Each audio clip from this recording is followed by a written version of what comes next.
चलिए दोस्तों, पटरी और प्रकार की सहायता से कोण बनाते हैं।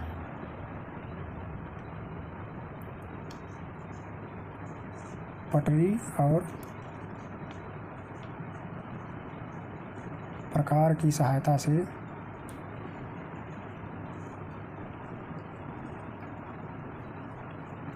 कोण बनाना। प्रश्न नंबर 1,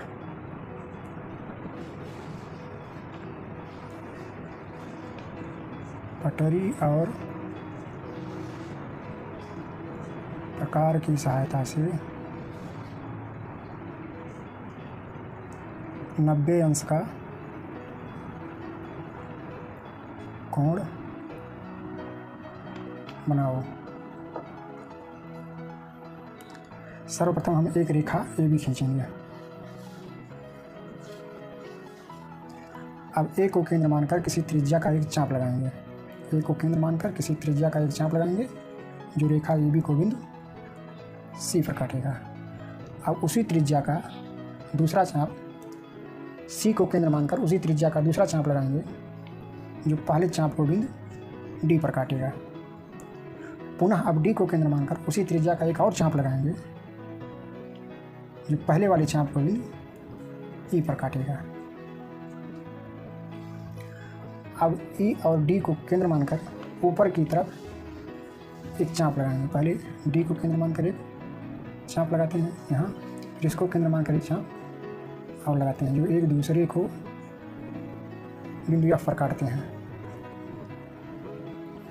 अब F और A को मिलाया, ये कोण 90 अंश का है। तो कोण FAB बराबर 90 अंश। कोण FAB बराबर 90 अंश। अब हम बनाने की विधि लिखते हैं। सर्वप्रथम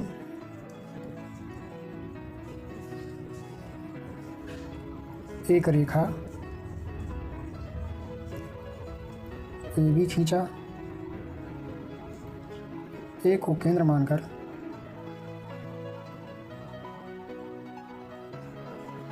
किसी त्रिज्या का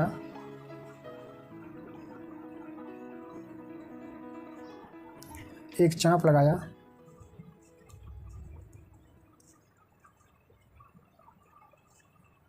जो रेखा AB को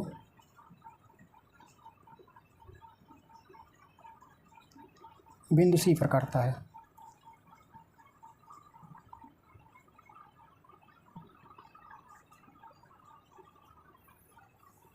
अब C को केंद्र मानकर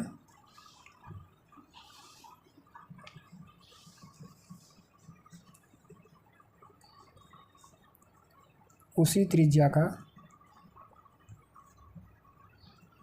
दूसरा चाप लगाया,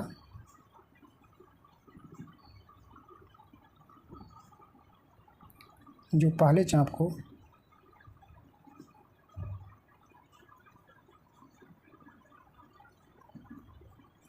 बिंदु D पर काटता है।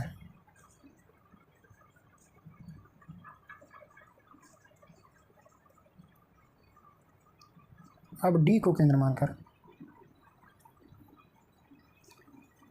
पुनः D को केंद्र मानकर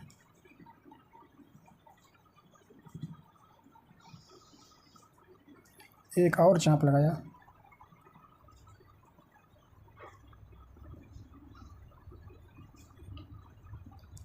जो पहले चाप को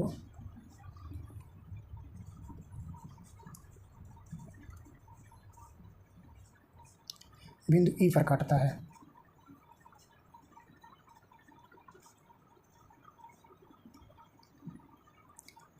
अब E और D को केंद्र मानकर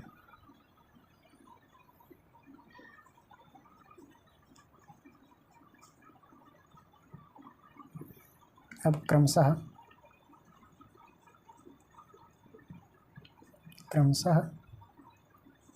D और E को केंद्र मानकर ऊपर की तरफ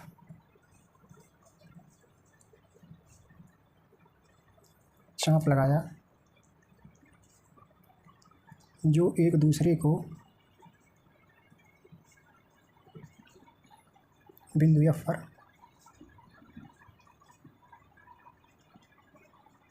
काटते हैं। अब बिंदु एफ और ए को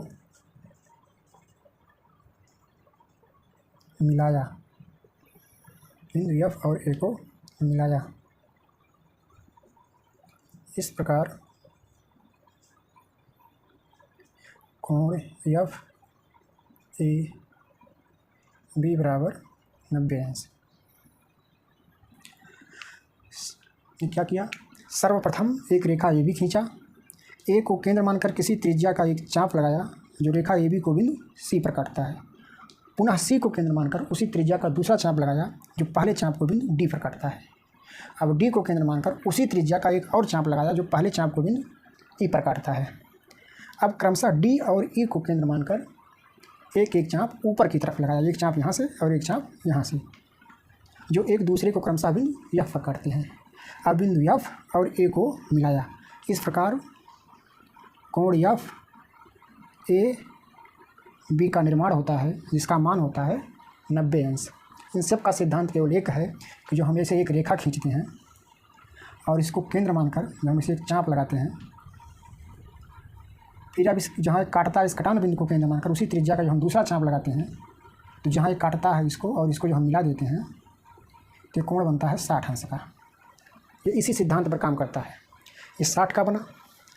फिर जब यहाँ से इस चाप लगा के एक चाप और लगाया, यहाँ काटा तो 60 अंश का ये बना, और फिर यहाँ से ये इतना 60 अंश का ये हो गया। फिर जब हम इस कोण का आधा कर दिए तो 60 का आधा 30, तो यहाँ तक जो है ये 30 हो गया, ये 60 हो गया, तो 60 30 90 हो गया। अगर यहाँ से मिला देंगे तो 60 120 हो जाएगा। ये 60 अंश का बन गया। अब हमें 30 अंश का बनाना होगा, तो इसको केंद्र मानकर एक चाप यहाँ लगा देंगे और इसको केंद्र मानकर एक चाप और यहाँ लगा देंगे, फिर इन दोनों को इसे मिला देंगे तो 30 अंश का हो जाएगा। और फिर 15 अंश का अगर मिलाना हो तो एक चाप इसको केंद्र मानकर यहाँ लगाएंगे, फिर इसको केंद्र मानकर एक यहाँ लगा देंगे, इसको मिला देंगे तो फिर 15 अंश का हो जाएगा। यही सिद्धांत भी काम करता है और इसमें कुछ है नहीं।